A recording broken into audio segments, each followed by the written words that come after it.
家里有不爱吃饭的孩子，你就像我这样做一锅肉松馒头卷，出锅连吃3个都不过瘾，松软好吃易消化，一次性发更简单。500克面粉加1包老面味发面旺，10克白糖，280克温水，搅拌成絮状，下手揉成光滑细腻的面团，放上方腿丁、葱花，再次给它揉均匀，擀成一个长方形的大片，挤上沙拉酱涂抹均匀，再撒上一层肉松，最后撒上一层芝士碎，从一边慢慢的卷过来，卷的时候尽量卷紧实一点，切成大小等份的剂子，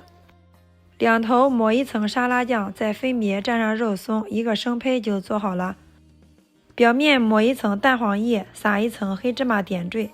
摆放到蒸锅中，醒发 1.5 倍大，按压反弹，然后凉水上锅，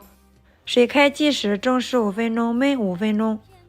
这样做的肉松馒头卷真的是太好吃了，挑食的孩子都是抢着吃，喜欢就收藏试做吧。